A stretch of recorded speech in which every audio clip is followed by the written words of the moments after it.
سلام مستر جيمس دەنگ و باست باشم سپاس تۆ لە سلێمانی ژیاویت وایە 5 ساڵ لە سۆڵمێنێ بووم. So you're in the American University, right? Yes, I was there for 5 years, and yeah. Okay. How did you make living in Sulemania? Like, how did it feel for you? I really liked it. It was a really nice place to live. It was beautiful. The people were, very good to be around and interesting. And unfortunately, my Kurdish did not get very good. I have to worry. I have to, that's a problem of mine. But we enjoyed, among many things, hiking on Pierre Magroon. Yes. The weekly argument about the weekends going to the bazaar and having shashlik or falafel, that was our big argument. Yeah. There was good bookstores there. Got the Roman bookstore and other proliferation of bookstores in Sulemania. As being the capital of culture, I mean, there should be even more bookstores. That's very nostalgic and reminiscent of me, because I've been away for a couple of months. That's not very long, but for me, a month is like a year being away from my beloved city. So other than the food, I mean, what interesting cultural reality really spoke to you? That because you've been to other countries, I mean, you served in Afghanistan at the American University there, and here you're now in Kyrgyzstan, and you're settled here. When you make the comparison, what struck out for you? Well, I don't know. I mean, every culture, every people, every individual, in fact, has their own unique specificities, and they're unique to them. I did enjoy living in Sulemania. I mean, for a wide range of reasons: the people, the food, the nature, the countryside. Hospitality was a big issue. We drove around a lot. We saw a lot of archaeological sites. The bookstores were good, and I actually found, among all things, and cheap as well. Yeah. Back in the days, compared to other places, I think the bookstores were cheap because they were printed out in Iran, and as you know, yeah, it was cheap. I mean, I couldn't read in Kurdish, and the English books as well. Yeah, we have Zanyar Bookshop. Did you go to the Zanyar Bookshop? I don't remember. Probably you don't remember, but that was the mother of all the bookstores, especially the English bookstores back in those days. I think you were there from 2015. No, I was there from 2011 to 2016, the first semester of 2016. Yeah. So yes.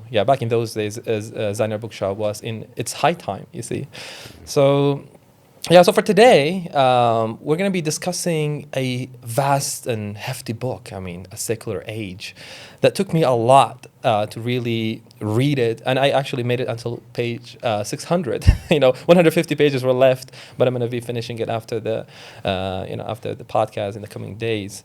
So how was the experience of reading this vast book by Charles Taylor, A Secular Age? It sounds a little bit pretentious, but, I am an academic. I work at universities. I'm working on a PhD. And when I read, and you're also an academic person, and you're also highly literate, it's very difficult not to make comparisons with other writers. Yes. One thing I notice about, I like big books. Mm-hmm. When I do have the opportunity to read literature, when I go to a bookstore, I look for the fat ones. I look for the big ones. I'm not going to waste my time with 200 pages. Yeah, that's for kids. But, I did like the size, and I read it all except for the notes, but there were a couple of notes that I did go into to look for references. Yes. But I think about the experience of reading Charles Taylor. He'd been on my radar for a while. Mm-hmm. I had made an attempt to start that book some years ago with my sister as sort of it's not really a book club, but just a shared reading. We both abandoned for some other reason. I don't remember what. Mm-hmm. But he writes in a deceptively simple style. His English is kind of very, it's very breezy and easy. Yes, which, if you're, viewers, listeners will, and if you've gone on to YouTube, he has the videos. He's got a very easy oral style, and he writes like that. His vocabulary is not complicated. But it is convoluted, I would say, in a way, because there's a lot of depth and profundity, and he's a polymath. I mean, he draws from literature, philosophy, history, so he's not a narrow-minded thinker in my understanding, and that makes it a little bit convoluted, but not ununderstandable, so unintelligible. So for me, I was going through it, I was grinding at times because of the novelties of some of the insights that he was trying to bring to the floor, and we're going to get into some of these insights, because the book is around 800 pages pages. I think we're not going to be able to give due right to all the nooks and crannies of the book, but we'll try our best to impart to our listeners some wisdom that they can sort of incorporate into their world picture, and to be less invaded by the malaises and the predicaments of the modern world. So yeah, we're going to begin from the first chapter. I mean, he begins with a simple question. I mean, other than the distinctions he makes between the three forms of secularity, he asks the question that prior to the 16th century, for thousands of years, human beings lived in an enchanted world where non-belief was not on the table, was not an option among many other options, right? It was almost virtually impossible not to believe in the divine, the transcendent. However, we want to coin the terms. I think there are varieties of terms, but we should not be deceived that these terms pointed and referred to one reality that transcended the purely human. And then fast forward to the modern age that started probably, some say, with the Reformation, some say with Descartes. However you want to put it, it happened around the 16th century onwards. That unbelief was sort of becoming the new reality. And nowadays, to be modern is sort of to be ungodly, to be a disbeliever. It becomes sort of a fashion in many parts of the world that if you're like a scientist, if you're a thinker, by definition, by metaphysical necessity, you ought not to believe in some superstitious God somewhere in the universe. So how did this shift occur from your understanding? Briefly, if you touch upon it. Briefly is the operative word here, because he manages to only handle that in some 300 pages. And, and his historical argument is it's there, and it's, as you said, he's well read, and he's taking resources from historical research, from sociological research, from literary research as well. And your readers or your viewers, if they're interested in the historical argument, the best thing to do is look in the book, take the time to read the chronological argument. But what he is strongly against is, as he calls it, subtraction stories, which are, we used to call that reductionism, and he does use that phrase.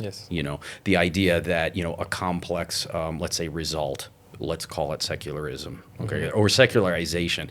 At a moment I noticed in the text, and I put a star, it was like he makes a small distinction between secularism and secularization. Well, I don't think that we need to go into that now, but is that very often in secularization theories, there was a reductionist trend where someone would, some scholar would reduce it to, class struggle Marxism, or another one would say the rise of materialistic science. That is the answer, right?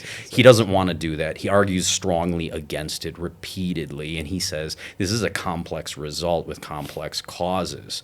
And at one point, I have the references next to me, but I don't think it's important to go into it. He kind of goes through the list of answers that people have given and said all of these are factors, but they're necessary but not sufficient. It's a complex sort of conflation of all of these co-causalities, can we say? Like there are different causes that operate. There's not a single cause that we say that we subtract religion and we dispense with the superstitious religious understandings, and all of a sudden we get to the unfolding of a secular, humanist, rational self. I think that is an oversimplified view of reality, and an insular, narrow view that leads into an ideological judgment. And no ideological judgment ever gets to the heart of reality. Maybe to the veneer, people get deceived by it. But yeah, he makes three distinctions of secularity. He says he focuses on the third. I think he is unprecedented in bringing to the floor the weight of the third sense. So the first sense is the emptying of religion in the public life.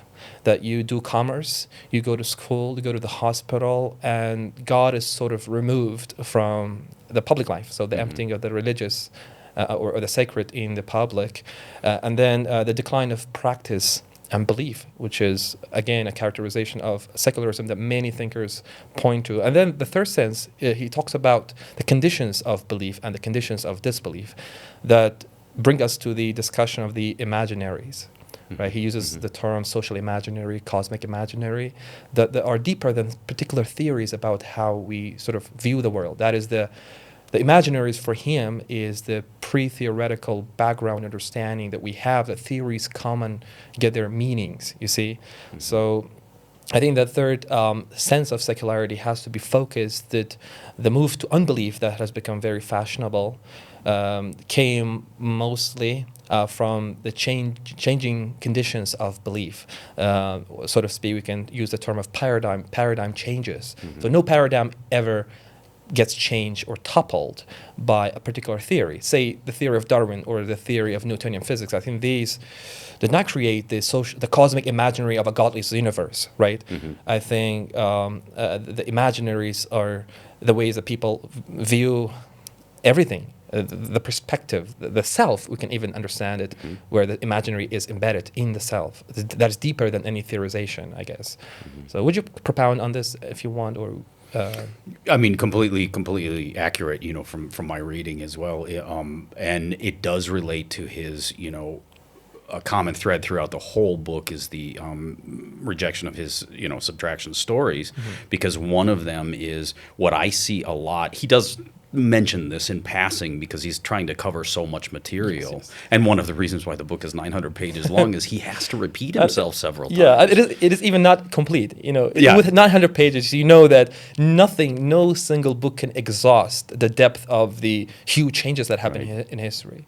I mean, I would, you know, I'm really interested in reading one of his previous books, which I don't know if I'll get to. The Origin of the Self? I think it's called Sources of the Self. Sources of the Self. And I think that this is building off of that, but I haven't got there yet. Yeah, I think so. The connection is valid. But, you know, even on that idea, what I hear a lot about in his critique of reduction stories is, you know, you often hear people speak today economically that say all people are, you know, motivated by, you know, desires, you know, like, you know, greed, let's say, you know. And, you know, he does talk about the economic element here. And one of his rejections against that reduction story is there a core of human nature? And if there is, everything that isn't that is wrong and can be straightened out. A major theme throughout the text is also reform. Right. Yes. And the idea of reform meaning, you know, let me be a little bit rude about it and say, you know, external control. Right. Exactly. Now, Charles Taylor doesn't hide his commitments, his religious commitments, as a Catholic. Catholicism. Right.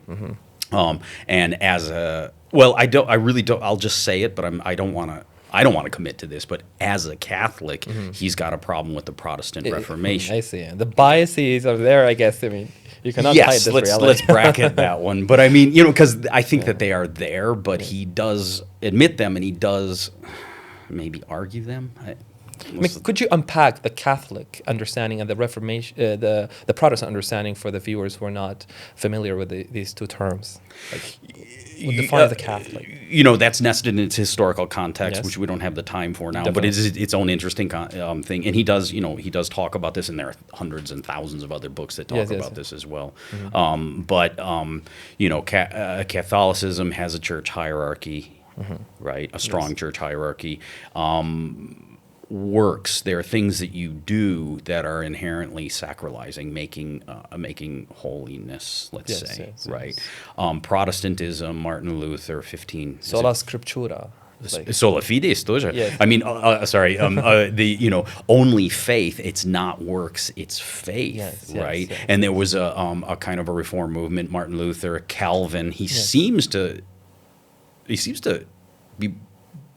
Well, I don't want to commit to this either. He seems to talk more about Calvin than he does Martin Luther. But that's, you know, the idea that, you know, the way Christianity has been practiced through Catholicism is wrong. Now, how? That's going to be specific to those Protestant movements.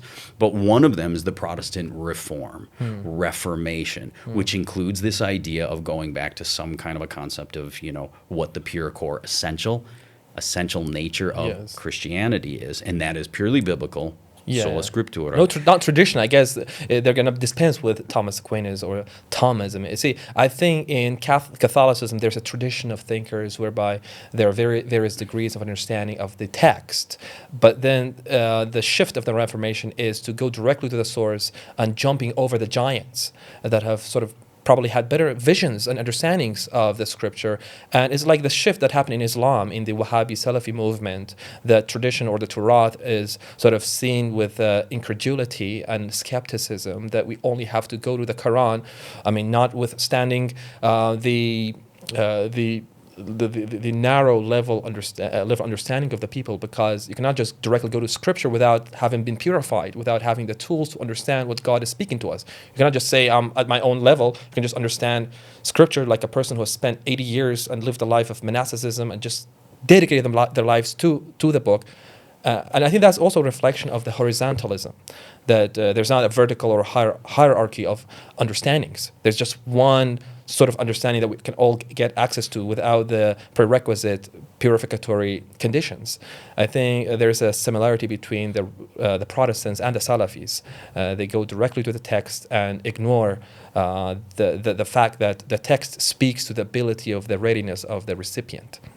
You see? This is part of his argument, and it also, as you just pointed out, it can go outside of it. And a really worthwhile conversation is are Charles Taylor's insights in a secular age applicable in other environments? Because he's abundantly clear that he repeats it. North Atlantic, the Western yes, sphere. I mean he's even saying it's not just Christianity. Even it is North Atlantic. Yes. You know, not what we here call Pravoslav, New Orthodox. But the issue of some kind of a hierarchy, whereas in Catholicism, you know, there is a hierarchy of, let's say, people who have dedicated themselves on a way that common parishioners wouldn't, who would be living their lives in the world, farming, having children, and doing what they do, negative, positive, you know, running from invaders or stealing or, you know, being good people, whatever, right? But then there was that, you know, cadre or something of religious specialists who dedicated themselves to, let's say, the priesthood or monasticism, right? And then there's also the whole... To go back a few steps, reform, we were talking briefly about this disciplinary regimes. You use the word purification. Puritanism came from it, sort of a fundamentalism, isn't it? When you go to the purification of everything, everybody has to be 100% Christian or 100% Muslim. I think that is going to turn its head against the pure understanding of religion, and it's going to turn people into Puritans or fundamentalists. Or, as he points out in the text as well, some people throw up their hands and just say, I can't figure it out, I leave it aside, you know, in a very kind of a crass modernist, modern perspective. Yes. But, as he points out somewhere in the book, and we should be doing references as a university instructor, I feel like on page number 17, but, the disciplinary regimes and the fruit of the disciplinary regimes, which is like, a specialist in a religion spends time dealing with, in our modern age, I don't mean modern age in the age of the missionary religions like Islam, Christianity, Judaism. They spend their time reading text and understanding text and discussing text and reading commentaries and writing commentaries. There's an investment. There's also a disciplinary regime of being a bookish scholar that includes, well, I've read that text, I've thought about it, here's where it's wrong, here's where it's right. It could be like that. There was this kind of, again, it seems like a word I don't want to use. It seems like I'm using it in a negative way. A democratization of everyone who can read in Protestantism. Here's the text. Open it, read, and throw the tradition aside. Yes. And your voice is valid as Thomas Aquinas. I mean that is unjust in a sense, and that speaks of the relativizing process. I think they didn't get into it, but you can just get to the understanding that everything is sort of relative to the person, or man is the measure of everything, as Protagoras said it before. But then it gave expression in the Reformation era. We're talking about, after the 16th century, that you are the measure of everything. And it's not like we sort of ascend to a realm that God can unveil His truths and realities to you, but it's like you are the measure. You can tell whether or not you have made the progress, right? You're trying to get knowledge and create knowledge as much as knowledge is discovered or knowledge is revealed to you. And I think the mentality, the mindset that any human being, when they start thinking that knowledge is created or constructed, you've made it from your own self, the self being the measure of everything, then that is a moment of relativization, I guess, subjectivization, or everything is subjective, everything is relative. You never say this if you have the mindset of a humble person who think truth is an unveiling process. You don't have the hand of creating it. I mean, who are you to be creating truth? At best, if you do the purificatory processes or tazkiyah in Islam, right, you're purified enough for truth to be speaking to you. I mean, sometimes I think truth is one of God's names. Obviously, is like a feminine, right? It doesn't open itself to you unless you sort of try to be going according to the conditions of the beloved. You see. You just cannot force yourself into making the truth. Otherwise, it's going to be totalitarian, or it's going to cause mayhem on the level of the soul and the level of the universe. Before we propound more on this, I want to have your thoughts on the two terms that he's using throughout the book, the porosity, or the porous self, and the buffered self, that pre-modern human beings lived as a porous self. And then after the modern, then they used to live in a buffered reality that's getting more buffered as we progress, so to speak. I think if we're getting more buffered, that's not progress on the spiritual level.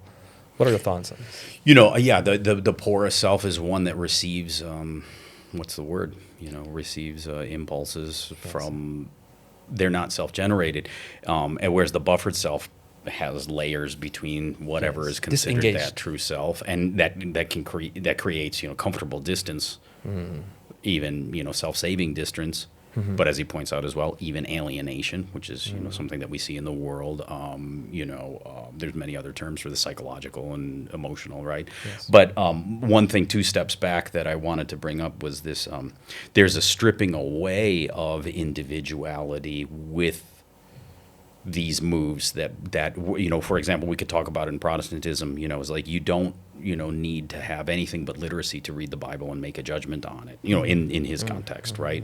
But also, and this is really, I don't think that he wrote about this. I've read a lot about this, and I know that he knows about it because I think, and I'm not going to commit to this either, I think his particular focus is political philosophy. But the concept of the citizen was born out of the idea of the religious wars between Protestant and Catholic, where basically they kind of stripped the idea away and said, here is a general, I'm going to use a Leibnizian term, which isn't in the text, and it's not really Leibnizian because, well, I love Leibniz, but, is that, you become the French a monad. philosopher, Leibniz. Austrian. Oh, so not Leibniz, the French, we have the Leibniz, the monadology. Yeah, him. Him, right? Yeah. He was not French, he was Austrian, right? I think he was Austrian. Yeah. Again, So I'm not going to commit to that He either. predicted just something an insight that I learned from him taking a course, that he sort of saw through way before Einstein that the units of matter are units of energy. Yeah. So the forces, EMC equals MC square, that was philosophized before Einstein put it into a systematic scientific framework. Oh, please continue. Yes. So you're talking about his term. Yeah, but the idea of a citizen is being stripped of their individual. Anyone has these rights. This one, that one over here, Protestant, Catholic, tall, short, from this village or that village. A monad, not in the Leibnizian sense, in the sense that they don't have any individual characteristics. In the same way that there's no special, let's say, earning of the right to expound on scripture or something like that. We see a stripping away. We see the growth of the individual in the sense of like the internal monad as again non-Leibnizian. The non-specific sort of like the driver of the car that isn't really an individual, and it just looks out into the world and records things that exist, objective realities, black walls, from a distance, shoes, like from a distance that impermeable, and buffered in the way that it, as the model of the car, we become selves inside of our machine bodies, we just kind of control, but imagine that we're not them, something like that. He puts a lot of emphasis later on in the book on embodied spirituality, which is okay. We don't really, that's a thing in there, but. Porosity being the sense of being receptive to not just not sensory input. Everybody gets that, but it's receptive to, well, let's say, we could even call it spiritual, insight and impulse. Yes. Now, a really interesting point that got me taking a lot of notes was somewhere around page 650 or maybe 700 when he's talking about the Romantic movement, early 1800s, and the aesthetic movement there, where there is a return of porosity, and he even has some really interesting comments there in that section that are really worth reading. In the Romantic, like the Wordsworth, the Samuel Coleridge, and these thinkers of the Romantic era, I think they sort of had the sense of the sublime, that there's, especially with the development of science, that the deep time, deep ecology, that the universe is billions of years old and not the 6,000 years, you see. So I think they were horrified and haunted by the vastness of time and space, and given dovetail with the Newtonian understanding of the absoluteness of time and space. And then they had the sense of sublimity or sublime. But then the referent, that's one of the distinctions between, I think, the Romantic and the pre-modern, is for the pre-modern, the referent was sort of the one, or the nous, or God, or Yahweh, or Allah, you see. But then in the Romantic, they had the experience of awe and wonder, but the referent was unclear and blurry, like it's just maybe nature giving this sense. We don't need to go beyond nature for us to be satisfied as to the origin. You see, I think that's a slight distinction that I felt while reading it. Yeah, he actually, Charles Taylor goes into that somewhere around 700 and talks about, the very strong impulse of nature, which we see in the art of the Romantics, whether literary or poetic or, visual painting in the sense. The Romantic movement coming as a very strong reaction against let's just call it the cold enlightenment of Kant, and that stripped down. And even another issue when I was reading the book, coming from backgrounds of reading, among other things, Heidegger, my reduction story, or my subtraction story was instrumentalism.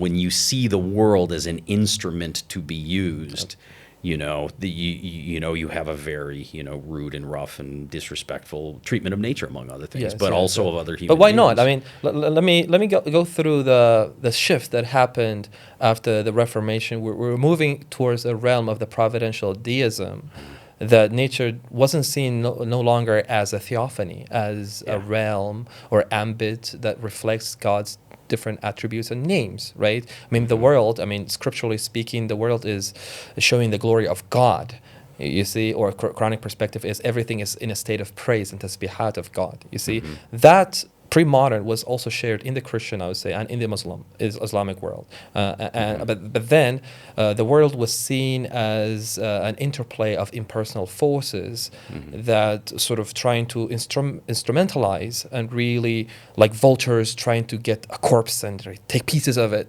would be the logical consequence. I mean, why not? Because it's just impersonal. I mean, what do we do with the impersonal? The impersonal is dispensable. But if it is a place of God's, a mirror that reflects God's different attributes and names, that is something serious, and that is the sacred, transcendental, not in the Kantian, but in the religious sense of the universe, or the cosmic imaginary that the pre-modern held, that protected them from developing the science even to the level that is killing the biosphere. We are frying the universe. We're frying the earth. And on this note, I remember once a story of a great sheikh that he was in nature, and he had a student of his, and the student wanted to kill, I think, an insect. And he said, leave him alone, don't interrupt the praise. You see, so this sort of understanding, you can never get to the throat of nature, and I think from the latest statistics that I read about how many trees are being deforested on a single a year is 3 trillion. You see, being cut every single, or 14 billion if I'm not mistaken. The others can fact check it, but more than billions of trees are being cut. For human egotistical impulses that doesn't know any restraint. And the consequences, I would not say consequences, I would say the ramifications, because it's a negative consequence, is the breakdown of the family, the birth rate we can see in those worlds that the disengaged reason is at the peak. We can say many other malaises that we're going to get into it later, right?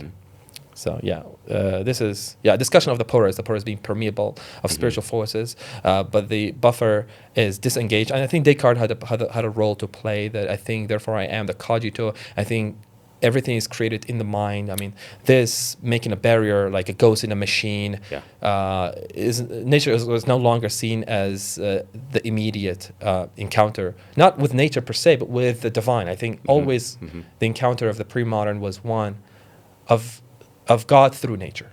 Yeah, there's, it doesn't take much research to find that in a wide range of, I guess now we would call them mystical traditions, in Christianity, Islam for sure. Christianity and Islam for sure. I'd know a little bit less about it in Judaism. But yeah, that's there. Alain Delille, The Plaint of Nature, I think that was like around 1100 Common Era. But instrumentalization, which has a number of moral consequences or ramifications, to use your term, the idea, instrumentalization of the natural world around us, instrumentalization of the human world around us, the moral world around us. The buffered self is alienated. We can think of Marx, you're welcome to. You and I talked briefly once about Emil Durkheim in his book Suicide, and the idea that his research in about the year, I want to say 1910, 1912, France was, people that feel disconnected. So, disconnected, buffered. Yes. Greater instances of suicide, a disconnectedness. So the porous self is a being that accepts intuitions, to use a Kantian term, intuitions from the outside world that are more than sensory. We all have sensory inputs, but that can nest an individual in a social environment. It can. And he talks about Charles Taylor talks about this, the differentiation. How one of the things that we see in the modern world is the differentiation of spheres, like the political sphere, which is not the religious sphere, which is not the artistic sphere. It's a fragmentation, I think, more of a fragmentation than differentiation. The unity is now dissolved, and then we have these houses that are disconnected. Right. And when they're disconnected, they turn against each other because there's not a sense of familiarity of knowledge. I think once we're ignorant of a house, let's say a neighbor, then we have all sorts of negative emotions of fear, and the fear is going to turn into hate, and then it's going to turn into conflict, and then I think nationalism is also, in a sense, this fragmentary reflection of gratifying and deifying your nation at the expense of the other nations. You see, I don't see, you can see just every other nation that are neighbors to each other, they hate each other. Just look at the Pakistan, Afghanistan, Iran, Iraq, Turkey, and Syria, Israel, and all over the world. You see this. I think nationalism is again a reflection. It's a modern construction, and we can get into that once we talk about the age of authenticity and the age of mobilization. But before that, would you want to make some comments about after the Reformation? And there's an interesting book the others can read, which is called the Unintended Reformation. I think the author is Gregory, that talks about that the Reformation brought the demise of religion because of themselves. So they were the engine, the masterminds of bringing a world of disbelief. So I would say secularity is born out of the wedlock. You see, is an illegal offspring of the careless moves that the reformed people wanted to do, not being conservative enough, of conserving, not just to carelessly go into the unknown without the help of the principle or without the help of God, I would say. Because when you just say that effort is not enough, it's just the grace of God, then it's just not balanced. Of course, in any balanced tradition, I think the Catholic and in the Islamic, there's always an amal, and combined with iman, faith in God, and the amal, which is praxis. Praxis is different than practice. Praxis, which is an amal that is grounded in iman in God. So that's going to create a healthy balance. And I think the Reformation probably was a reaction as well. It was not just a smooth transition from Catholicism into Reformation. But then after the Reformation, we have the offshoot of providential theism. What would you say about it?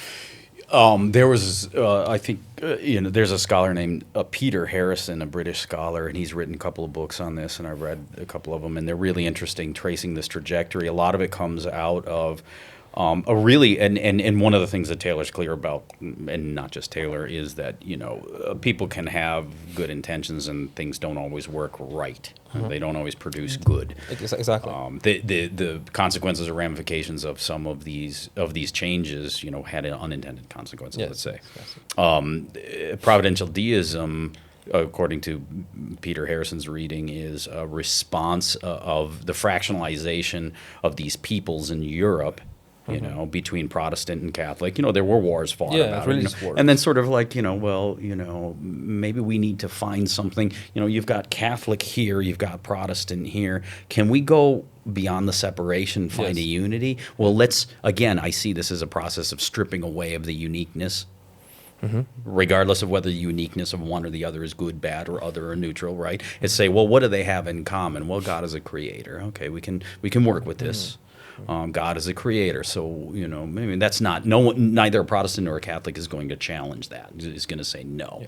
They're going to say, so what? Then this ball starts to roll on of the idea of the watchmaker God. That the deist model of that God created the universe and created the rules of the universe, and then hands off, walking away. I'm not involved.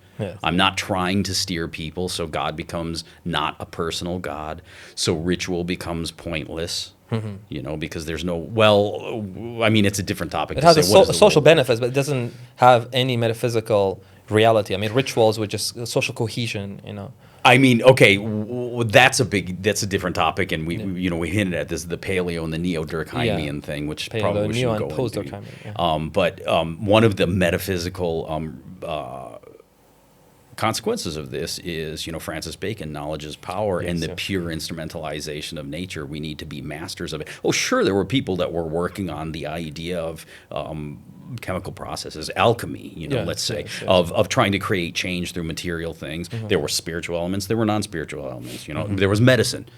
I don't know why it works, but it works. Okay, let's do it again. Maybe we should think about why it works. But then you go on to that very strong instrumentalization of the natural world, and deism, providential deism.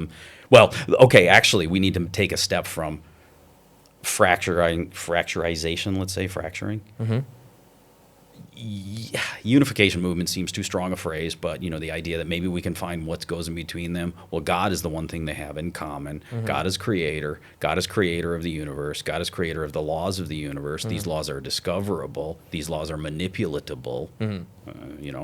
We have modern materialists, and then, but the thing is actually that wouldn't be providential. Providence means, God has the power to put things in a position so that when you do walk down the street and bump into, someone that's a sign. That's providence. God's hand working through. Yeah. You see, but that's why Newton wrote more about theology than he did about physics or mathematics. He was a genius. I think he developed or either created calculus to prove his theories.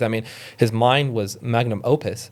But nonetheless, he made the shift of, the laws are discoverable.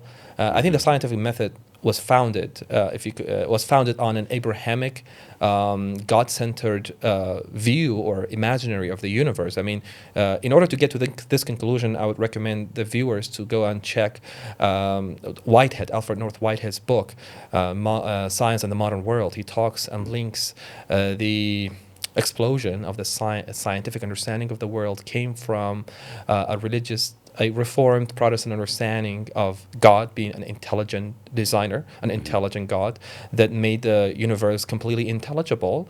And then we can do science because God gave us senses. I think, not Bacon, but Locke, he said that God gave us a senses. The senses can get to the truth of things because God gave us.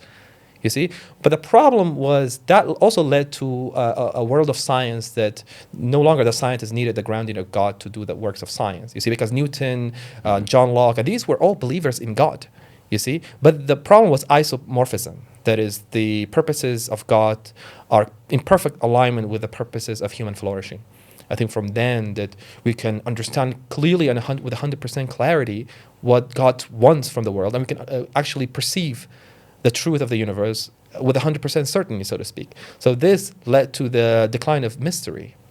The alam al-ghayb, the alam of the unseen. There are glimpses that come to our world, but we cannot sort of claim to know the full nooks and crannies of the alam of the unseen. God is the only one who knows the world of, let's say, the ideal forms, so to speak, of Plato, that all the things in the world are shadowy copies of this reality. I mean, none of these thinkers were very as arrogant to say that we can get to the ground of everything. I think God, as I said, he became the deist, sort of outside the picture. His transcendence element became more focused with while forgetting the immanence of God. I mean, just to clarify these two terms in theology, very important. God is at the same time transcended, that is, he is independent of the natural world, that he is outside and beyond the material, time, space, and everything within it. But at the same time, he is present not through his Vat or the Godhead or his essence. He's present through his names and attributes. Not only present, but the whole physical reality are participations or manifestations or reflections of the different God's names and attributes, and that strikes the balance, because God is like the sun, right? The sun is transcendent. We cannot get to the sun, directly view the sun, but through the attributes of the sun, through the light and the heat, it's very present in us, right? I mean, just remove the sun, there's no photosynthesis, there's no life in the coming years, you see? So it's very present, but at the same time, it has a dignity as a sovereignty of being transcendent. I think at that time, the wrong move that the Protestants or the scientists at that time made was God is a transcendent, the immanent is divorced of God. The hand of God or providence is no longer needed, because, as I said, the purposes of God and the purposes of human beings are the same. And then we don't need God, because we already know our purposes. So we sort of, we're going to be ungrateful. I mean, one of the sins in religion is ingratitude. I think ingratitude partly led to the way things are in the world, right? We no longer needed the reality that gave us, the ground of being that gave us everything. I mean, we're really poor. I mean, in the pre-modern understanding, we're in a state of poverty. We are fuqara. I mean, I'm right now speaking, I know, I'm sort of aware of the poverty of Ahmed, because I'm not the creator of my own self. I'm not the creator of the chemical, biological reactions that is happening. I'm not even as clever as the stomata in a leaf. I mean, look at a leaf. The stomata, which is part of the leaf, is like working like a police. It lets the carbon dioxide in and doesn't let the oxygen to come in, and then lets the oxygen to go out, another carbon dioxide. It's like a filtering diffusion process of gases in the leaf. I cannot recognize it. It's smarter than me. I mean, it's humbling. I mean, once you lose the virtues of humility, I think you're going to get to places where they're undesirable and you regret it, and the universe regrets it. And on this note, there's also a book called The Drama of Atheist Humanism that looks at three architects of exclusive humanism or atheist humanism that we're going to touch upon, and the book touches upon as well. He talks about Feuerbach and Nietzsche and Comte. He says these three authors no longer needed a God to ground metaphysics and morality and everything, and the human self, man being the measure of everything, would be enough. And we now see the consequences, and we will delve into the data of how this project turned out as well. So yeah, that was just sort of some digressory notes on the providential deism, and then we move fast forward to impersonal laws. Would you want to make any comments on this, and then moving on to exclusive humanism? Like, what is exclusive humanism or the impersonal laws? I mean, we've kind of in a very short way, at least we've introduced the idea of, these impersonal laws in the material universe that we, as, I often have said to other people that are listening, like, we're all by default materialist, we act in a materialistic way, but, one of Taylor's major causes of the secular age is exclusive humanism, and it's interesting because I've really kind of focused on that book when I was reading the book, because there are other kinds of humanism that aren't exclusive, and he sticks to his adjective. He nails it. There were Christian humanists. There were Muslim humanists. There's a book by Len Goodman called Islamic Humanism, I believe. I haven't read it, but I know it exists. There were Christian humanists. Erasmus is one of them. Erasmus never seems to come up with a positive reading in Charles Taylor, towards the end, he does hint at some what I wrote in the margin as non-exclusive humanisms, right? And he hints at it a couple of times, and I wonder if in others of his works he talks more about it. What I call pluralism, Isaiah Berlin, Hannah Arendt. And I suspected that this would be a larger topic of him because, again, maybe I'm wrong about this, but I thought he was a political philosopher. Hannah Arendt and Isaiah Berlin, which is the idea that we live in a world of multiple goods. Some of these goods are going to come into conflict.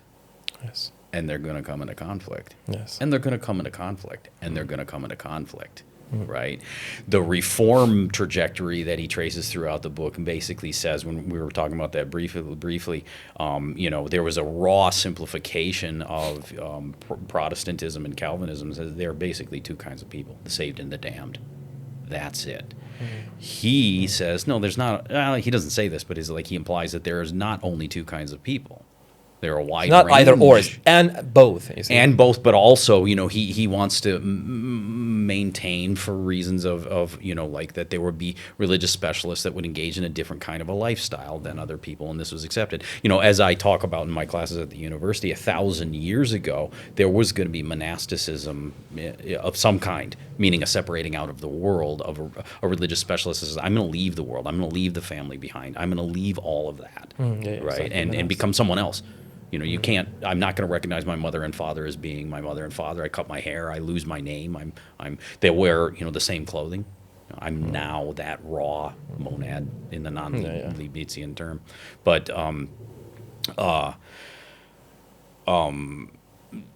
Protestant idea. I forgot what we were talking about. Yeah, so basically we're talking about exclusive humanism that he uses. Okay, the other pluralism as being multiple goods. We live in a world where there are multiple goods. Hyper pluralism, something. So the idea that in one of his first definitions is that we do live in a world of multiplicity. We do live in a world where people aren't all the same. And let's say contrast that with a tribal identity of 800 years ago, where the people in your environment are going to be fairly similar to you. Yes. You live in a state of New York and walk across the street from Italians and Muslims, and there's exactly. multiplicity here.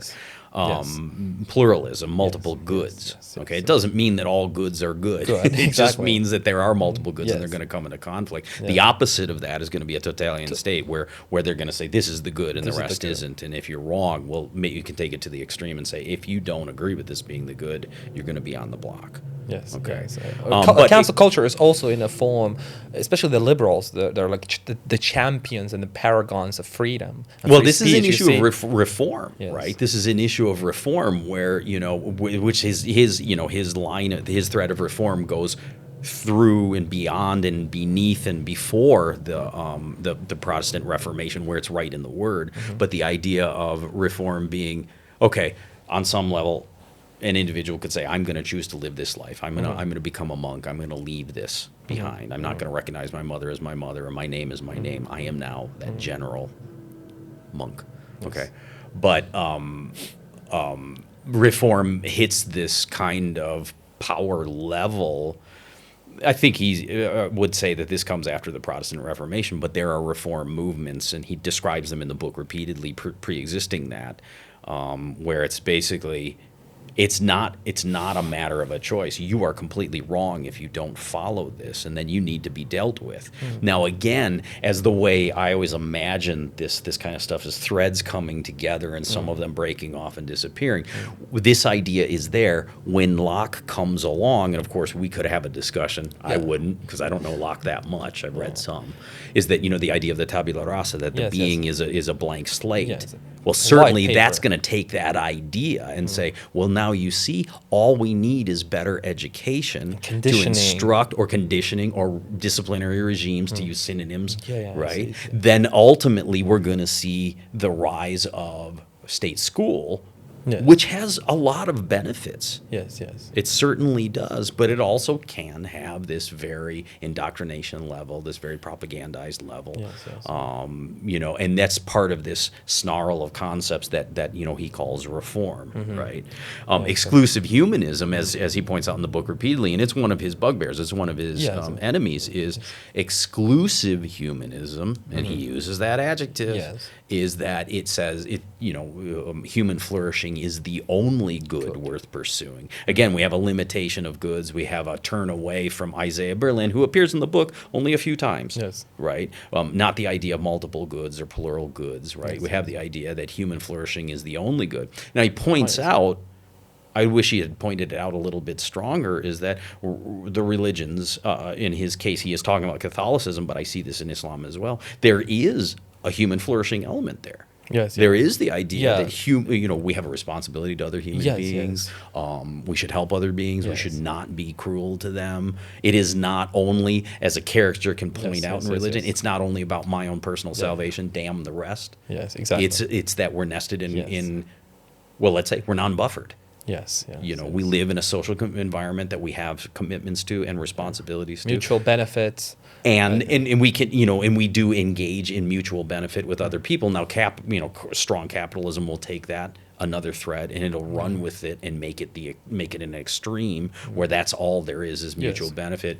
Adam Smith, the invisible hand. And that also came from the Reformation, the benevolence, mutual benefit. I think it was Christianity minus God.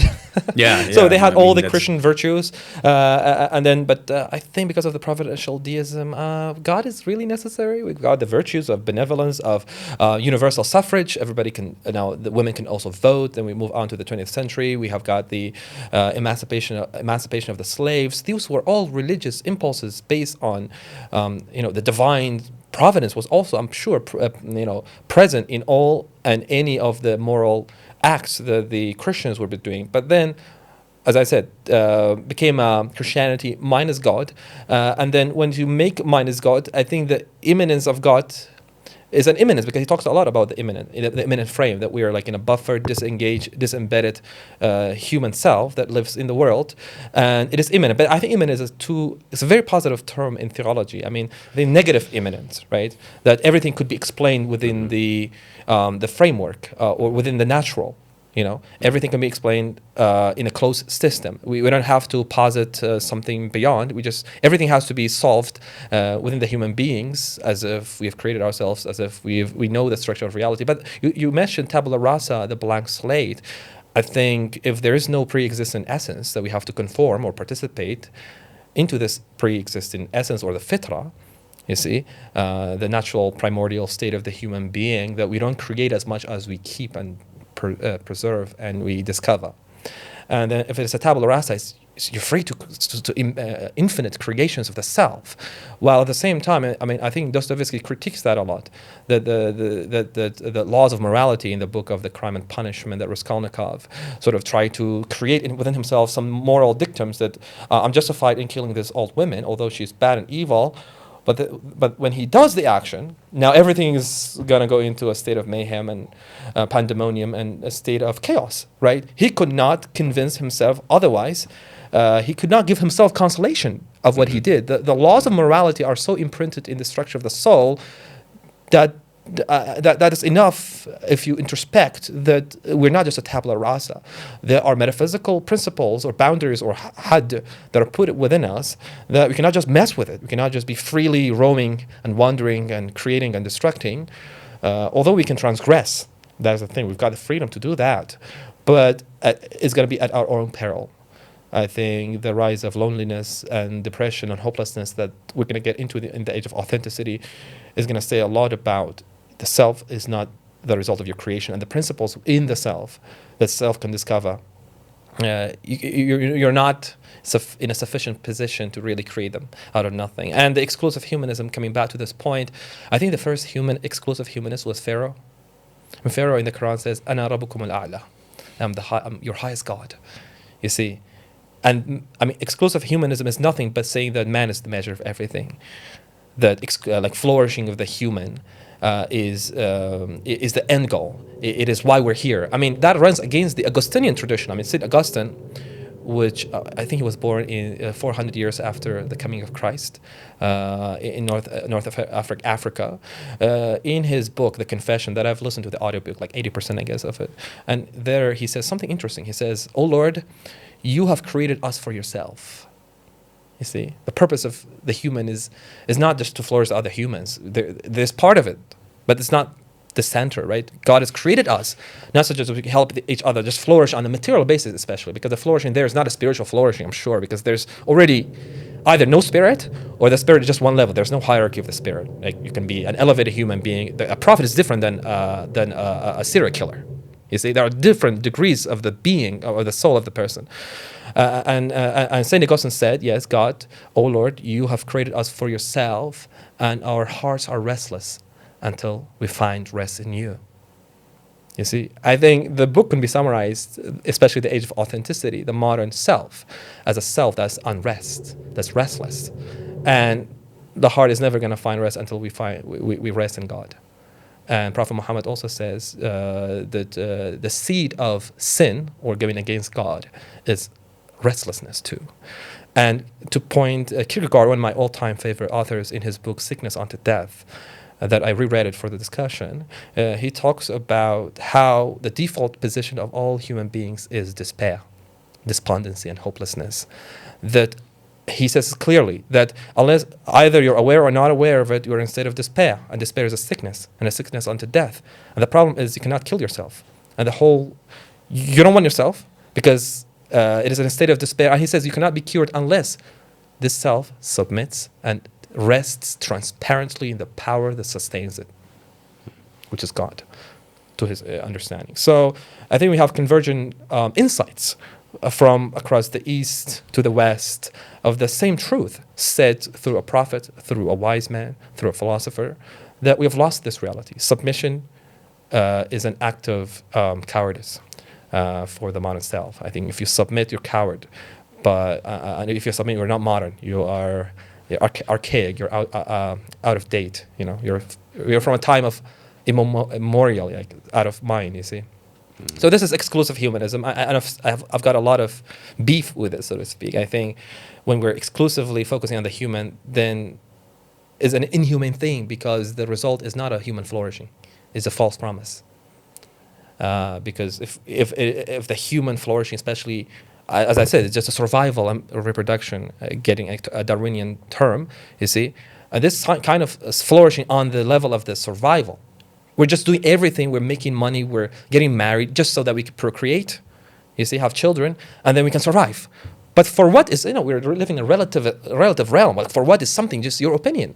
For God's worship, for God, for something transcendent, for something that goes beyond the human.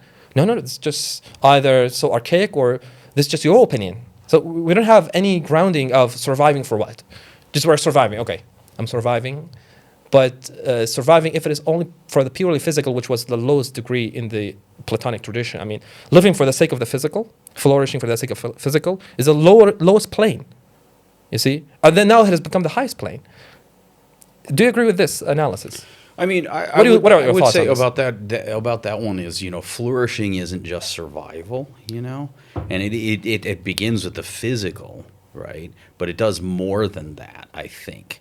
Ideally or in practice? Do you think in practice, when you look around yourself, people actually see, you see what I mean? I'm going to connect that to the reform movement and just say that it is not, and Taylor is really clear about that, is that it is not that reform is bad always. Yes, it's that it can lead to these unintended consequences, right? Mm-hmm. And even if you take that to the disciplinary regime concept, right? The idea of discipline has some benefits, but it also can have some negative backfires, let's say, right? But the idea of flourishing, I'm thinking of Amartya Sen's Nobel Prize winning work about I shouldn't bring it up if I can't remember it completely. The idea of flourishing, he was an economist, and he talks about, GDP per capita is not the ultimate measure for flourishing. Of success of a country, right? Yes. It is more than that. It is flourishing. Yes. And now connected to the reform movement, to talk about it in defense of it, is that modernism does work with the survival, of better armies and better police. I think that's actually something we could argue about. But better medical systems, better medicine, state schools, so that's not only the physical. Yes, they're regimented, they're disciplinary regimes in the cells. They do produce, predictable outcomes, right? But also they produce, an educated, theoretically, an educated environment, right? The idea that, a state has a responsibility to its citizens to, provide an economic environment like building ports and trains and things like that, which is, it begins with that, a Platonic model is a good one because, it begins with the physical, but it doesn't stop there because we have schools. There. Let's just say it doesn't stop there because we have state schools. Which, I think the schools are, working on from a disengaged cell. I mean, Owen Barfield, I don't know if you're familiarized with his works. He was a contemporary to C.S. Lewis, you see, and he was a critic of the modern state of epistemology and education. And he said that there is a level of education of the soul that is participatory, that you participate in the world. You're not disembedded. You're not disengaged, right? But he introduces the terms of alpha thinking and beta thinking. Alpha thinking is like a scientific thinking of getting a distinct distance, bracketing the self, bracketing the consciousness, which is the most fundamental thing that we know of, other than God. You see, I mean, the consciousness, once you bracket it, you're just a disengaged bystander. And to bring Kierkegaard again, Kierkegaard says if you really want to get knowledge, that if it doesn't serve your self-knowledge while you're getting the knowledge about an aspect of the world, if it doesn't add to your self-knowledge, it's not knowledge. You see, I think the knowledge of the modern state is a knowledge of the other, like an information, but it doesn't inform the self to a level of elevation. I think you can go through 12 years of education and you end up being a miserable, unhappy, despondent, hopeless human being. I mean, I thought the purpose of knowledge was liberation. This is, we could say that it also, and later on in the book, he talks about Ivan Illich. Yes. A lot. And he was a strong critic of education, the modern education system from a religious perspective, a Catholic perspective. But I mean, we can also look at it from the direction of, it doesn't produce well-educated individuals. It produces predictable. I don't want to say citizens or something like that. Markets. And market. It's for the market. I think everybody, just look at the students. We're in Bishkek, right? Sometimes I ask my students, like, what do you want to become in the future? Just everything is related to making a business, having a company. So like, the knowledge they're learning is just something, is instrumental as well, instrumental towards the market. I think that is a devaluing of knowledge that we are in a state of loss unless we get a higher respect for knowledge. I'm going to say a surah from the Quran that says, Surah Al-Asr, a short verse that says, وَالْعَصْرِ إِنَّ الْإِنسَانَ لَفِي خُسْرٍ إِلَّا الَّذِينَ آمَنُوا وَعَمِلُوا الصَّالِحَاتِ وَتَوَاصَوْا بِالْحَقِّ وَتَوَاصَوْا بِالصَّبْرِ. Translation is, by time that God swears, that human beings are a state of loss. Default position of human beings is they're in a state of loss or despair, to use the Kierkegaardian term, unless those who have iman, who have faith in God, and do amal, good amal, that enjoin and urge each other to truth and perseverance and sabr. I think unless we have truth, not just created by the self, but the truth that is out there, we urge each other to perceive the truth. You see, we're in a state of loss.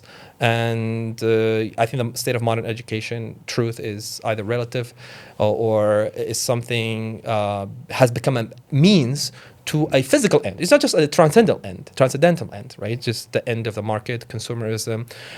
Fashion, he talks about a lot about communication, solipsism, that people are in this own world, solipsism, right? And they sort of communicate to each other through fashion, right? They sort of get the latest Nike shoes or, any of the fashionable products and goods and services.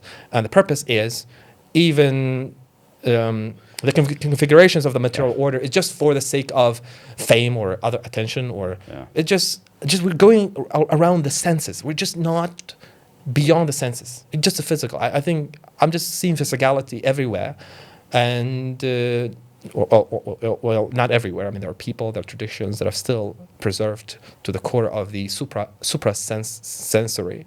You see, a world that it could be accessible through a faculty in us that Coleridge, the British philosopher, says imagination in reason. So he says we've got reason that takes us out from always interacting with the physical, with the sensory. You see, and he says this reason, which is not just the scientific reason that is black and white and instrumental. No, it's a reason that is more familiarized with unveiling, a reason that sits and receives. This is something. Not passively. Yeah, this is something that I talk a lot about, especially in context when in university we read Plato. Is like I throw it out there. Is there a distinction between knowledge and wisdom? And that I think a lot of my students, still they intuit that there is a distinction between knowledge and wisdom, and the school-based, production line, is very much a an information machine. It produces information that ultimately can be trivial, literally, right? But, is there more than that? Some of this is related to disciplinary regimes, or he relies on Max Weber a lot, Max Weber. Yes, Weber is, as I always tell my students, he's right up there with Kant. You got to read him. You're going to hate it, and you're going to fall asleep, but it's worth putting in your head. The idea of rationalization. And so we have in Iraq, in the United States, in Kyrgyzstan, we have ministries of education that have systems, and they codify and they regimentify. And they say this class must be taught at this level, right? And it is not inherently a bad concept to have this, but it does have these unintended consequences of, instrumentalization at least. Objective thinking in the idea. I mean, that sounds like not the right word. Thinking of objectification, that would be it. Objectification, where can produce these negative influences of, and again, the separation, the fractionalization, where I bring this up in my classes a lot. Imagine a biologist who is tasked by his job, create a virus that will destroy everything on Earth, and he's happily working away and doing his work. But he is in other contexts a good person. He kisses his kids goodbye when he goes to work, and he pays for their good school. Different selves. They identify with the moral self at home, the immoral, careless, indifferent self. I think one of the plagues of modernity is giving lots of significance to the worldly, to the finite. You see, so they don't know where to put the value to what, right? They have choice. They have the choice to do that when nobody is around. No surveillance, no internal surveillance, because God has already been dispensed with for hundreds of years, and it's just choice without regard with what is chosen. I think is also is very rampant nowadays, right? So just like choice is like a virtue, right? But what is chosen is now. What is chosen is like your totalitarian imposition, just from your own self. We have a yardstick, like we have a standard, scripture, like could be Quran or the Bible. No, they're all outdated, and we are without a yardstick. We are without a standard, and as I said, choice is put to the peak of human values, and what is chosen is really it's not only unknown but unknowable. See, that's the problem. It's not like you don't have any metaphysical basis to really get to a realm where there's an objective morality that can restrain you, that you can submit to it, right? Because even authority, we didn't touch upon authority. I think one of the unintended consequences of the reformation of the of the Protestant movement was, they dispense with any form of authority. Of course, there are toxic authorities, but authority etymologically means the rule of the sacred. I mean, in the book *The Devils* by Dostoevsky, he talks about an officer that says, "If I don't believe in God, I'm no longer an officer. I cannot be an officer." But hierarchies are going to crumble and dissolve, and we don't want, as well, with everything there is a negative side to it, right? But I think the pre-modern world, as we were discussing, it had a hierarchy of being, right? The chain of creation, the Platonic. You see, there's a hierarchy of the soul, and once we just level everything, we get to the point of the flatness in experience and in phenomenology. It's not just a theoretical flatness we're talking about. People do, on a daily basis, feel the flatness of the immanent frame, that everything is originated from the nature and end in nature. Nothing beyond, you see, including ourselves or all our efforts. And that leads to the ultimate futility of everything. And that's going to be a huge blow to the motor activities. Like, we don't have the motor neurons from our brain signaling to the movements of the muscles to really get out of bed, you see? Because your motivation is, I think the motivations of human beings, I mean, the amount of people that don't want to get out of bed in the morning, it has been skyrocketed. I think it is unprecedented because, I mean, you're going to do what? Ultimately, like, it's just, ultimately it is in vain and futile. So, we talked and touched upon exclusive humanism, and then we're moving into the great disembedding. You see, he talks about that in the pre-modern world, human beings were embedded into the social, because the social structures reflected cosmic order. You see, even the word was used was cosmos. Cosmos didn't have a scientific sense of it. Like the cosmos had an aesthetic sense of it. Even the second meaning of the Greek term of cosmos was used for the adornments or adornments of women's dress. It has this aesthetic, beautiful aspect to it, and it was filled with spiritual forces. But then came the universe, right? That was more of a scientific term. So basically, yeah, this embedding has three levels. The people who were embedded had a connection with the social world that was a reflection of the cosmic order, had a connection with the transcendent, right? They were embedded in the transcendent, and they were embedded in higher time. It was not just secular time of the calendar, of the deadline. I mean, I was thinking of deadline. I mean, dead, you see, it's linear, secular.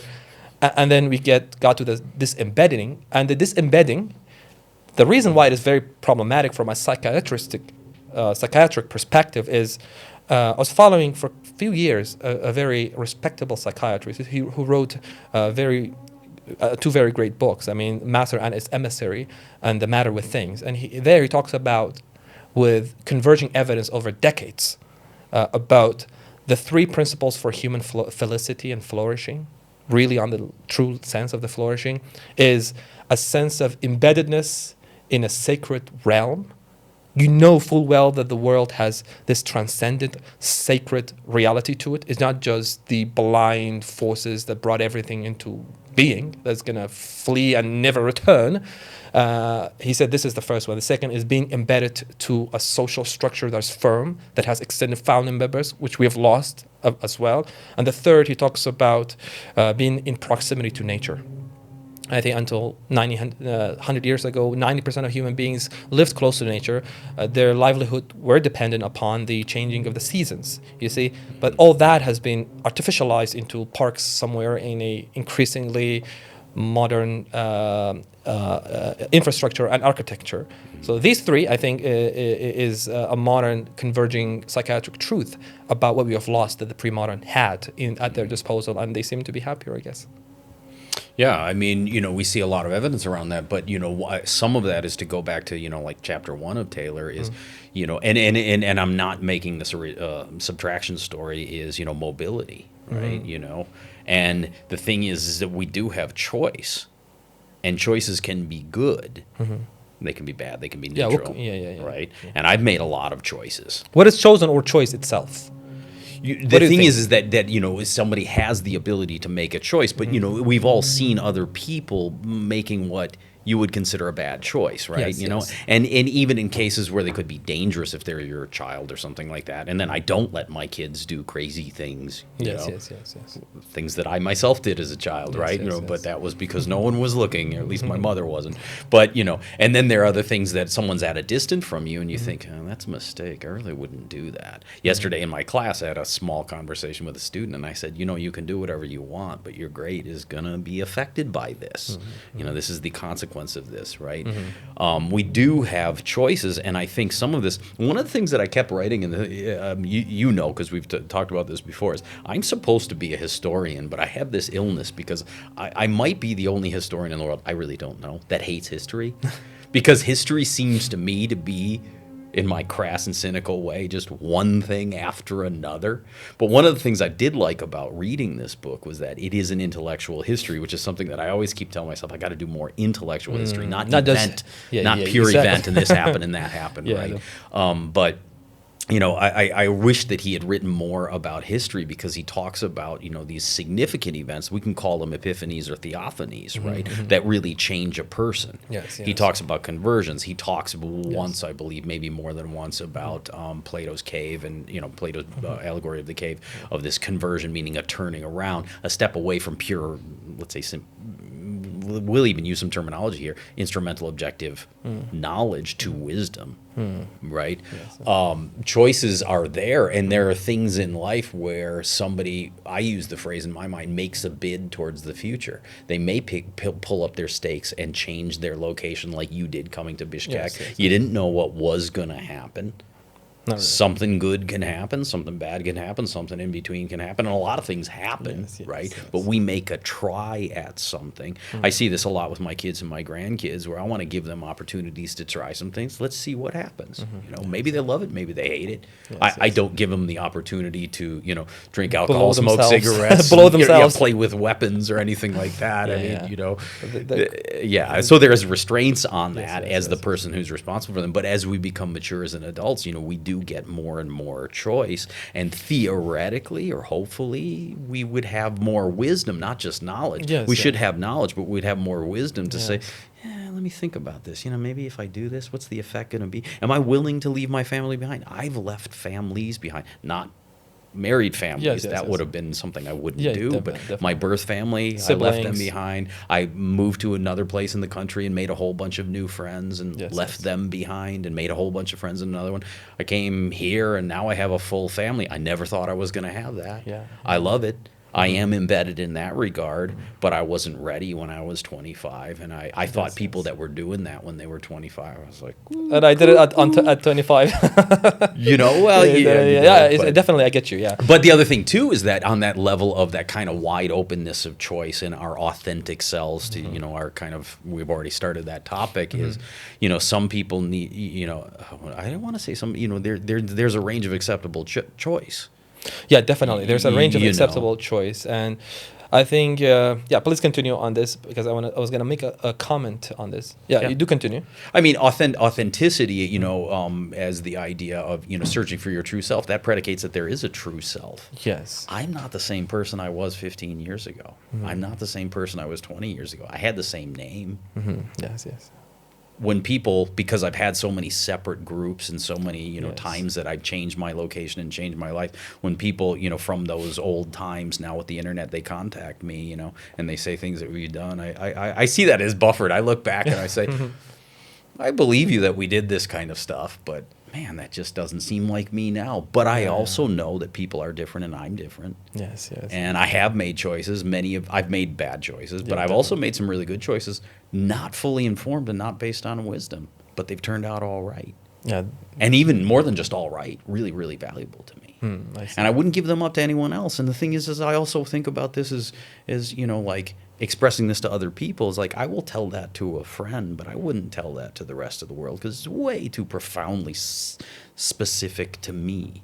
I used to tell my wife, because she's been through so many changes here, you know, the transition from communism to, you know, and other educational environments. I say, why don't you write your biography? It would be really good. And finally, after years, she got it. She conceded. No, she didn't. She told me why she didn't, and I wish she would have said that earlier, because I understand. She said, I don't want all these people knowing much about me. And I was like, there's a privacy. I got it. Okay. Why didn't you say that from the get-go? You know, I get it. I get it. I said that to a friend of mine when he started to have kids. Why don't you write the story of being your father? He never really articulated. Now that I have all these kids, I'm like, you know, in some way, this is really mine. This is really mine. I mean, I'll share it with my friends, and I'll tell principles, my not the details of what you've been through. But again, the sense of privacy ought to be there. And I think, do you think we're losing a sense of privacy in the world? With the mass companies, that I think they've got a lot more information that they need to have of me through the phone and of everybody else. I think this is going to be used with mass control in the future. I'm very skeptical of anything that the government can really have a direct control in, especially like, say, electric cars. I think in the coming decades, we're going to see the rampant reality of driving is going to be of electric cars, and electric cars could be controlled very easily. I mean, if you're disposable and if you're not liked by the state, then you could be vanished. You could be going through 100 kilometers per hour, and then it's going to be a turn, and it's going to be at the end of you. And then we talked about this embedding, and then the age of mobilization that he talks about. I think from the 1900 until mid 20th century, for 160 years, is the age of mobilization, of Christianity looking at itself as the savior of civilizational order, and having the Sunday school, I think, was spearheaded at that time of mobilization. I think, and that also paved the way for the age of authenticity as a mass phenomenon, because in the romantic, through the romantic movement, as a reaction to the cold, disciplinary, suppressive, or Apollonian, if you could use this word, you know, the cold, disengaged reason, into an expressivism, right? You can express your emotions as mostly as a reaction, but it was not a mass phenomenon, I guess, even during the Romantic era. But then in 1960s onwards, it became a mass phenomenon of expressive individualism, right? The temptation becomes a normal reality. I was listening to a Jubilee program. There's a Jubilee channel on YouTube that is viewed by millions if after every other video. That is a very pristine mirror of how the state of the modern soul is. And one of the people who one of the persons there that talked about like liberal, progressive, expressive, he said, I mean, one of the most normal things in my life is temptation. I mean, why is everybody's speaking of the 7 deadly sins being something wrong? I mean, this is just a feeling that you have to let it go in the right time. It's not like something is wrong with them, but you have to find the timing, and mutual consent, and you can go with any of the temptations we have. I mean, all of religious traditions have looked at temptation with caution. That there's a part of us that commands, that we say we have nafs al-amara bis-su, that commands evil, that we ought to be wary of it. We shouldn't just let it go. I think Epstein is just the pinnacle and zenith of this culture of expressive individualism. You express whatever that comes without a regard to a reality that sort of wants you to channel or to suppress, to restrain it, you see? So, yeah, what are your thoughts on age of mobilization and then the age of authenticity on this? I mean, at first I was thinking not mobilization in the sense that mobilization being mass movement. I was thinking of mobility, and I thought the irony of you, a man from Suleimania, Iraq, me, an American from Montana, mobility, sitting in a place and just that's beautiful. Speaking in English, which it is my first language, but as far as we know, I have no English blood. I have Scottish blood, but boy, the Scottish will tell you we're not English. But that element, but the authenticity issue, I see this, with my kids and grandkids. I see this at the university where I grew up, and there's these things where some of these people will use this phrase, and I'm not 100% against this phrase. They're trying to find themselves, and they experiment with different things. Nowadays it's brightly colored hair. All my grandkids are just they're fascinated by different colored hair, and me, I'd be okay with it. My wife, strictly no. And I'm like, I don't think it's the end of the world if they have a streak of purple hair. I just don't. But, okay. We experiment with this. I did this when I was a kid, with a kid. I grew up in a large family.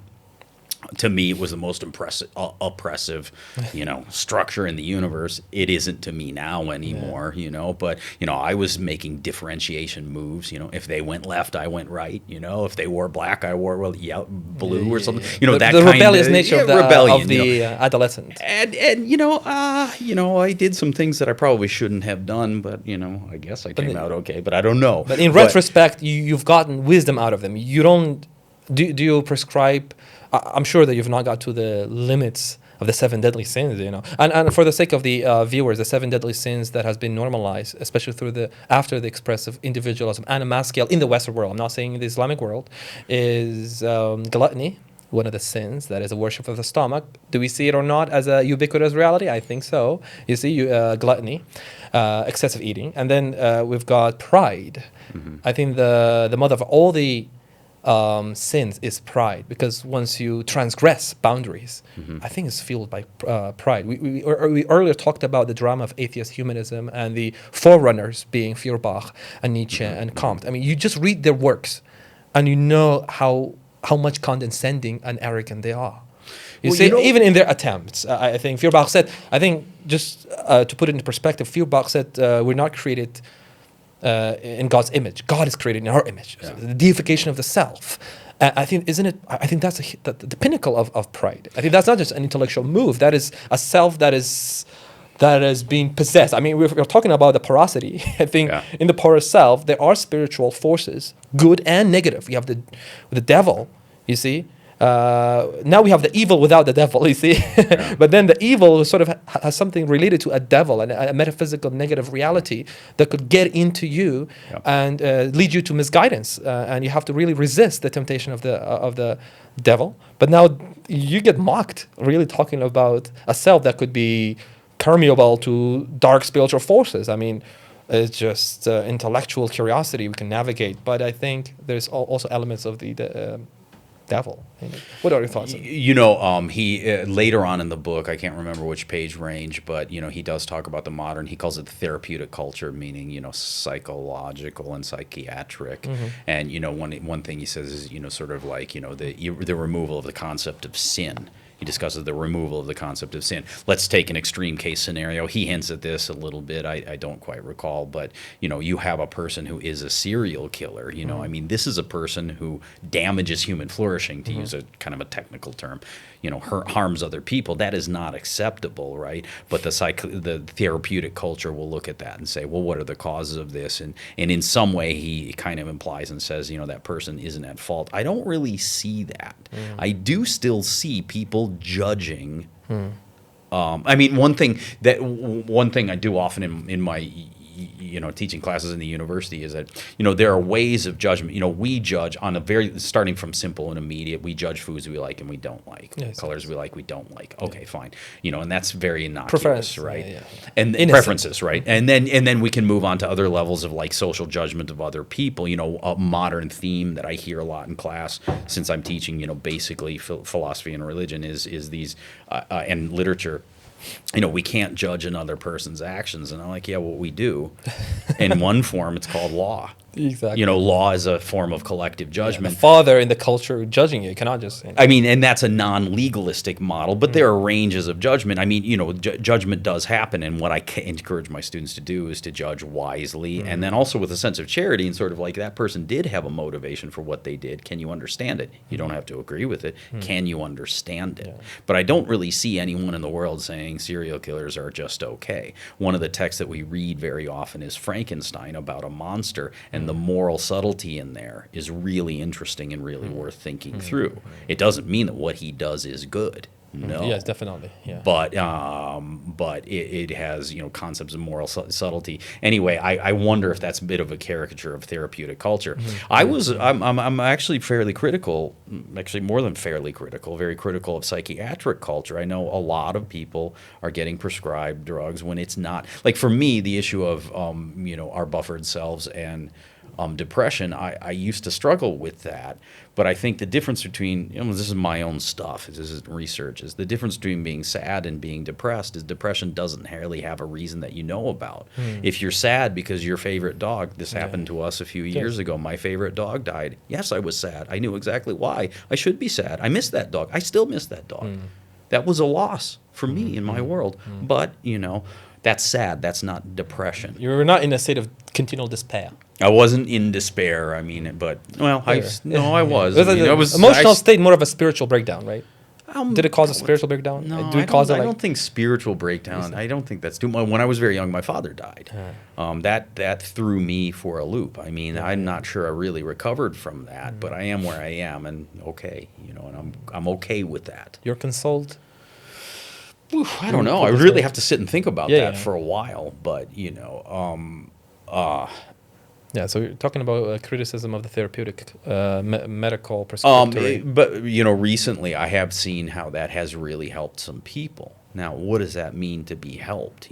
Does it justify their sins to say that their sins are okay? No, it makes them able to function better. It makes them happier. Okay, now we can challenge this idea that happiness is the acme, the ultimate point of human flourishing. Of course, Aristotle's contemplation of the divine was the highest activity. You see, of a human being. Eudaimonia, the idea eudaimonia, of good souledness, which I wrote a piece about it back in the old days when I started getting into philosophy a little bit. So we never get this mass disbelief in a pre-modern, let's say, Aristotelian or ancient Greek world, right? I think Aristotle was not a theist, but he still had the end of human activities, the highest good, is not just about the person, just contemplation of the divine. You see, the divine was a center at that time. I think once we make God another anthropocentrism, he was talking about the human being the center. I think once we make the God the center, counterintuitively for some people, that's where human beings are truly going to get to the center of happiness, to the center of the wheel of fortune. We have the wheel of fortune that sometimes we're up, sometimes we're down. Like this is going to be an oscillation so devastating to the soul unless you get to the part of the wheel that you're going to be in a state of rest. I think in the Quran, some verses talk about it, but I forgot about what the verses were. But we have the concept of the wheel of fortune, that we're like in a cycle, in a loop that is very dark and pessimistic because we're like thrown into different parts. But there's a state of tranquility and serenity that God says, the believers whom I love and they love me, they're going to get in a state of neither fear nor huzn. Or depression, so to speak. So I think that is you're at a place of the wheel that you're not oscillating or fluctuating as much. And this is the state of iman and aman. You see, once you truly believe, and then you're going to get to this state. It's not like you create the state. This state is earned or given through God's generosity. I mean, we should never forget about God's grace. And we cannot just effort ourselves into, although in the Quran there's this verse that says that once you really struggle in the way of God, you're going to meet him. And interestingly, Dostoevsky, was reading one of his writings, not in the main books, but just his small pieces of writing that talked about, like, I struggled a lot and heavily and toiled to reach to God, and I met him. That's an embodiment of the Quranic verse. And he was, alongside Kierkegaard, was the critics, the serious critics that engaged with the ethos and spirit of an exclusively human that led to atheism. I think you cannot be an exclusive humanist but atheist or a believer in the transcendent. You have to stop and start from the human.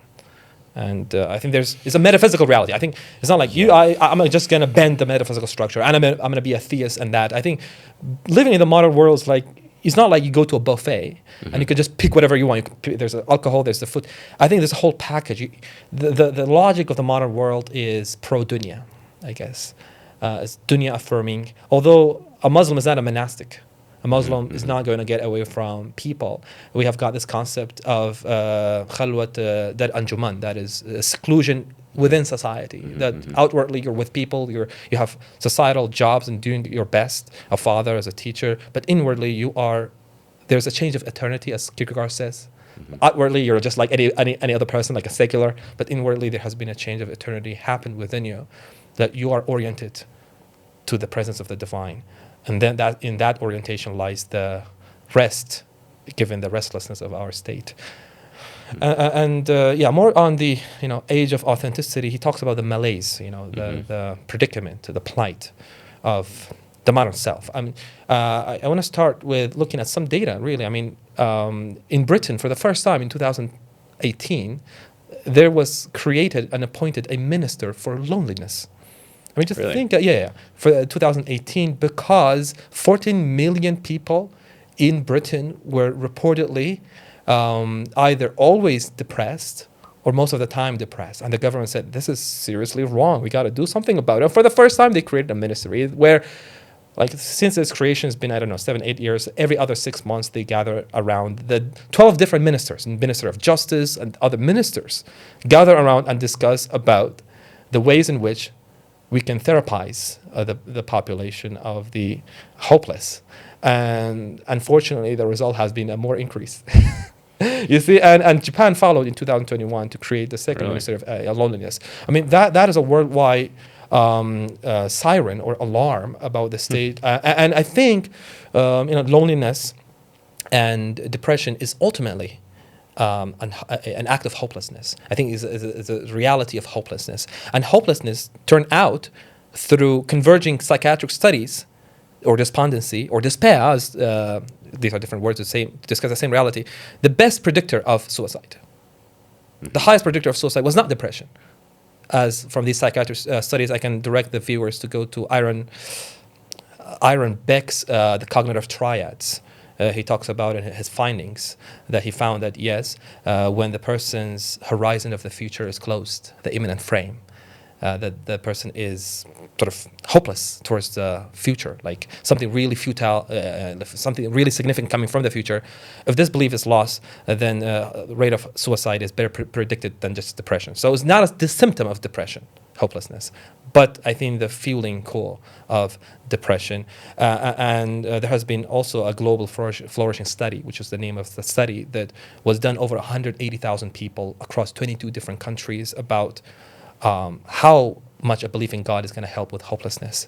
And the result of the study was, which is not surprising at all, that people who not only had practices of religion, but the belief in God.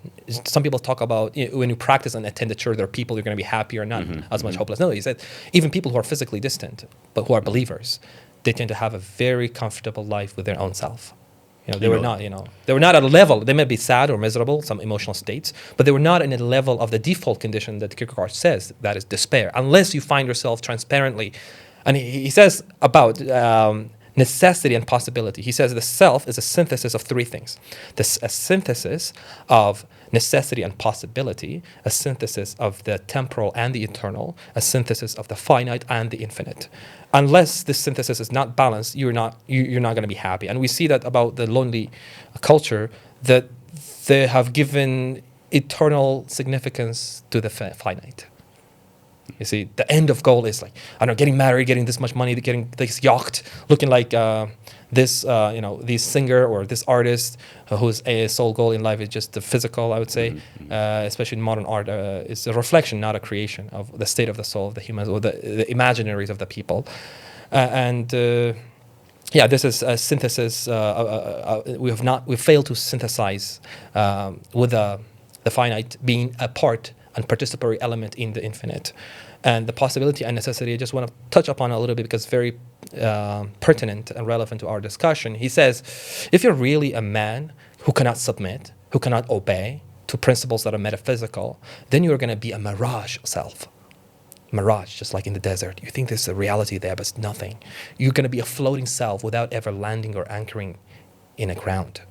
I think just, thinking of how can I be? I think Sartre, an existentialist, he was an embodiment of a man who was just going from one form of possibility to the other without ever landing, and because these movements were actually resistant to submission, to obeying the necessity. The necessity is informed through obeying the Lord, the divine, you see. So when you're following always a possibility, because in possibility everything's possible, you never land. And if you're only going, because we said we are a synthesis of possibility and necessity. If we're only going on the necessity level, that fatalism and determinism, that everything's already determined, again, the horizon of the future is going to be blocked, and the enemy, that is hopelessness and despondency, is going to come to the floor. And this has neurophysiological changes, and there's a place in the prefrontal cortex, I forgot the technical jargon for it, but says that in those people who are really continually hopeless, the activities that are related and involved in future plannings, future goals, are largely reduced. So we are damaging our metaphysical realm, that's on the level of the spirit, even the physical and the biosphere. These are not good. And these are just the self that is resistant to obedience, following the false promise of freedom being a negation of God. Whereas Dostoevsky reminds us in the Karamazov Brothers in a chapter that the modern world has deceived us all. He thinks that they've given us the promise of freedom, but it's nothing other than fulfilling desires that used to be undesirable, and creating multiple infinite hyperpluralism and nova effect of desires that's gonna tire the soul out. He says this is not freedom that we've been promised, but true freedom lies in the other page, in the Karamazov Brothers, lies in prayer, submission, and fasting. Restraint actions. Restraint, we talked about possibility. There should be a restraint that actualizes the possibility. And maintaining these balances are important for the modern self. So these were just a background understanding of the self, expressive individualism. I think that these are the consequences we're seeing, and any wise person just stops and pauses. Like, have you done a great thing of really critiquing religion and being so indifferent to the eternal? And Kierkegaard says, if you're indifferent to the eternal life, then you're spiritless, and spiritless is dead. So that's what I'm seeing from the man itself, and probably I'm part of also the cross pressures he's talking about. We're cross pressured. Even believers are sometimes pulled towards the material. I think they're everywhere around us is material invitations, and that could really take us out away from the eternal. Probably I'm part of it too. Yeah, please go ahead. Yeah, that's, I mean, he talks about that as being, you know, like the Nova effect is even like the motivations for living, you know, a religious or a spiritual life, you know, 500 years ago are not the ones today. Even if you have two people 500 years ago, one today, you know, they're probably not the same.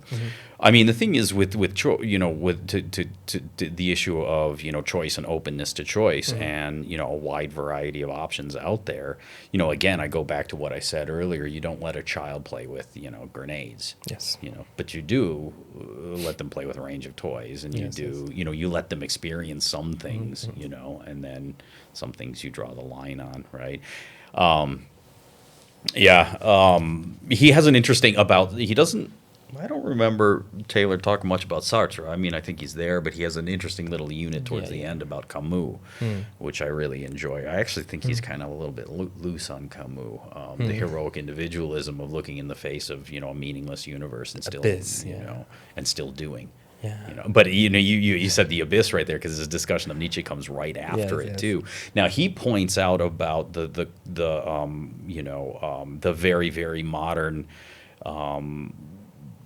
disquiet with, that's a word he uses, I believe. I guess so. About, wrote hundreds of thousands of words, huge. There's a lot of words in that book, you could say.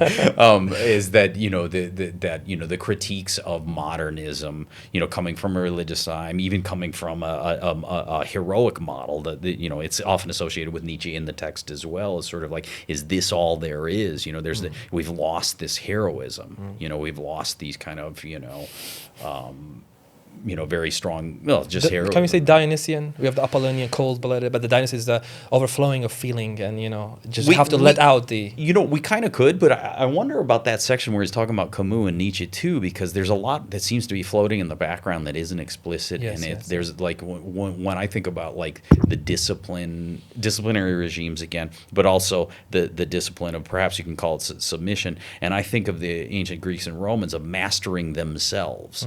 You know, it was like the temptations were around, they're caricatured in Roman emperors, you know, indulging everything, you know, but then there would be, you know, we have these evidences in histories of, you know, the person that masters his fear. Marcus Aurelius, the Meditations, he talks a lot about, you know, I mean, that's a great model, but, you know, Roman generals who master their fear, they master themselves, right? Exactly. They take themselves under some kind of control, whether that means mastering fear in battle, but it also means mastering, you know, let's say temptation or something like that, right?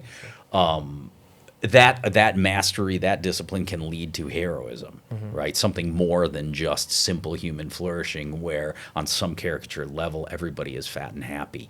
You know what I mean? You know, like we have our needs filled as a physical thing. Maybe even maybe we don't want to call them intellectual, but we could. We even have our educational needs filled. Yes. We know, you know, that person knows how to operate a computer, and this one knows how to fix a car, and mutual support, mutual, you know, kind of.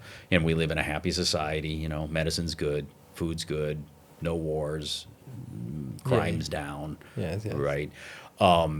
But more, what's more? Towards the end, he makes a distinction. I have it here in my notes, and he says, you know, one thing is the concept of a transcendent reality, that this isn't all that there is. Human flourishing is not a bad. He talks about that more in the end. It's not a bad thing, and even in religions, they support this. Definitely. But it isn't the end goal. That's the exclusive element, right? I mean, there's more, you know. And then there's another element there, but to go back to the beginning introduction thing is the issue of transcendence versus immanence that has its own trajectory and history of a definition of religion, right? Yes. And I often wonder about that when I look at, you know, I read in Greek, and I really, you know, I have a degree in classical languages, and I read it for fun too, you know, and I'm like, these guys didn't have words for that. They didn't think much about it. Were they just stupid? No, they weren't stupid, right? Of course not. But, you know, it's sort of like this is a thing we had to learn. Another element that I talk about is that you know, when Christianity came along and introduced the concept of sin, there was a Greek term, bad and good. And I always say to students in class, I pick up a pen, is this a good pen or a bad pen? Oh, I don't know, it's blue, it's good, right? Is this a good pen or an evil pen? And everybody laughs. Because that's not the realm of moral judgments. It's not the realm of moral judgments. We have a special word for judging evil, but we don't have a special word for good. You know, and so there was a learned behavior where people would have to say, okay, so now, okay, it's bad, but actually it's a certain kind of bad. It's evil. Okay, I get it. I'm going to write that down. I got to memorize that, right? I see. You know, but I mean, a trajectory of you know, informed learning a thing and then using it, and then it grows and moves on. Yeah, definitely. So yeah, navigating human complexities takes hours and hours, and we've gotten just on, I wouldn't say it's a surface, but intermittent touching of the central themes in the book. So at the age of authenticity, the authentic self, being true to yourself. I mean, sometimes when I think of myself, like introspectively, I think I'm not that easily unraveled, that sometimes there are the self-help books that you can just read them and you can discover yourself. I think discovering yourself is a continual, grinding, difficult process as well. And this struggle with the self, I think, continues until the last breath. You can never be exhausted within a particular amount of years or particular books. I think the self is, for me, is not created at all. I think if we think that we're a tabula rasa, of course it's created, right?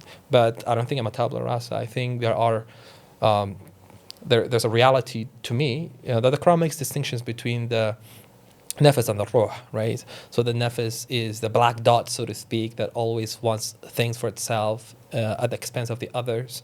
But there's a fitra, like a pure primordial nature. That is my real essence, that in Christianity it says we're created in the image of God, or Prophet Muhammad said in a hadith that we're created in the image of the Rahman, in the image of the compassionate. I think this is already given to us. But the thing is, it's like an amana, like a trust, that how much we uncover, how much we preserve is the challenge of being in the world. I'm not thrown into the world, as Heidegger would say. I don't feel that I'm thrown. I think I'm generously bestowed life by a God that tests me, that the self could really be elevated, to be uplifted. The self has levels, the self has degrees, the self is not just one plain flat realm that I can take care of it in a matter of a few years. And it is a delicate reality. It could be shattered, it could be, it could be blurred, but it'll always be there, unless so long as there is tawbah, there is the reverting to our true source. I see the self as a ripple on the ocean. We're whirlpools that we seem to have a distinct identity, but we're in the sea of divine grounding, and unless we ground in Him, which no gender obviously encompasses Him, but if we have this grounding in our moral judgments, I think the moral dictums are pretty shared universally by human beings, not to kill, not to murder, and these things. But the grounding is, for me, is very important. The motivational acceptance of these dictums. I might as well just resist any of them. Am I really having a benign, beautiful relationship with the world that I submit to? Then I can really turn these moral dictums into life in amal, or to hell with all of these moral dictums. I mean, Dostoevsky wrote thousands of pages telling us that you can really resist, you can really dispense the metaphysics of the world and not care, be indifferent to this world, to these rules. It's not just knowing these rules; it's just how much you are in harmony with the grounder and grounding of these morals. And I may want to end my thoughts on a saying of Blaise Pascal in his Panacée, which means reflections. He was a great mathematician. That Nietzsche said, "I never forgive Christianity for what it did to Pascal, because he became a believer." Right? He said that we can never divorce morality with immortality. That if you really think on a metaphysical level that your soul is just a finite, futile, temporary reality, then your moral motivations are going to be very weak and frail. So that we should not divorce ontology with morality. And an ontology that is based on the divine, and an ontology based on a Schopenhauerian, negative, evil, meaningless ontology that would really propel me either to suicide if I'm really courageous and heroic, or I'm going to cowardly live my way through life until I'm dead. And why would I really be concerned about world problems on a deeper level, not about the, I would say, Gen Z's concerns about a particular cause without knowing where the moral intuition going and where your intentions are based, you see. So this is going to be my reflections, concluding one. So what are yours, sir? What would you want to say in wrapping?